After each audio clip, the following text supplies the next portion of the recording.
Imagine you're alive 10,000 years ago. No police, no laws, no way to call for help. Before you sleep at night, one thought crosses your mind. Will the neighboring group attack tonight? Sounds like something out of a movie, doesn't it?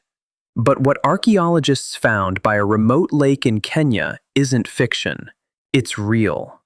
Pulled from the ground, the skeletons of 27 people, men, women, even children. Some with hands bound behind their backs, some with skulls crushed in, and some still carrying stone arrowheads lodged in their chests, even after 10,000 years. And here's the most shocking part. One of the women was pregnant. She wasn't spared either. This place is called Nataruk, and it's the oldest, most brutal evidence of human warfare ever discovered. A natural question comes to mind. There were no kings back then, no nations, no land deeds. So what were they fighting over? And what kind of weapons did they even have? Swords, guns, cannons, or something else entirely? Let's unpack the whole story like a mystery. In 2012, archaeologists uncovered this horrifying scene at a site called Nataruk, near Lake Turkana in Kenya. Examination of the skeletons showed these people died roughly 9,500 to 10,500 years ago. Fractured skulls, wounds from sharp weapons, and stone weapon fragments embedded in the bones. All of it convinced researchers this was no accident or natural disaster.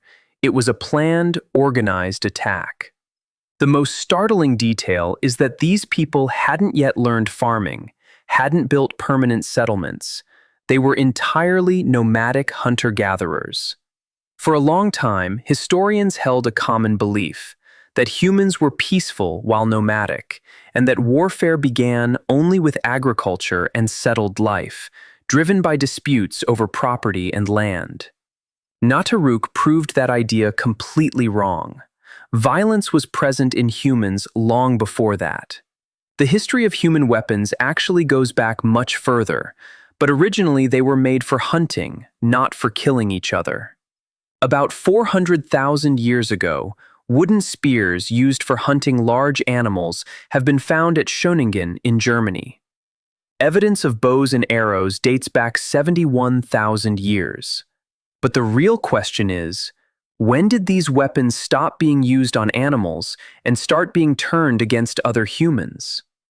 Archaeological evidence points to the oldest confirmed case of human-on-human weapon use dating back about 13,000 years at a burial site called Jebel Sahaba in Sudan. Of the at least 58 to 61 skeletons found there, 26 showed clear signs of violent death. Arrowheads embedded in bone, fractured bones. The people of Nataruk mainly used sharpened stone arrowheads, clubs or blunt weapons capable of crushing skulls, and likely slings for hurling stones. These were very primitive weapons, but effective enough to deliver deadly blows at close range or from a distance. And here's where the deepest question comes in.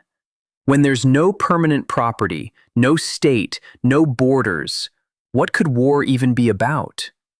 Researchers believe the attack at Nataruk was likely driven by competition over scarce resources, water sources, dried meat, fish, nuts, and possibly even control over women and children. Digging deeper, some anthropologists believe the roots of violence may be tied to human evolution itself. Our closest relatives, chimpanzees, also carry out planned, lethal attacks on members of rival groups. Scientists suggest that the same human capacity for group cooperation, the very trait that gave rise to empathy and teamwork, may also be what gave rise to organized violence. The same skill that builds friendship and cooperation is what makes coordinated attacks possible.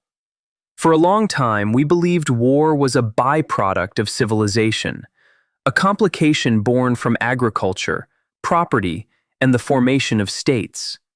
But discoveries like Nataruk suggest the opposite might be true. Violence, group conflict, planned killing. These may have existed in humans far more deeply, long before civilization even began. And perhaps this is where the most uncomfortable but important truth about humanity lies. The very capacity that teaches us to work together, to care for one another, is the same capacity that sometimes pushes us toward the cruelest violence. Civilization didn't teach us war. Perhaps war was already within us, and civilization simply gave it new forms.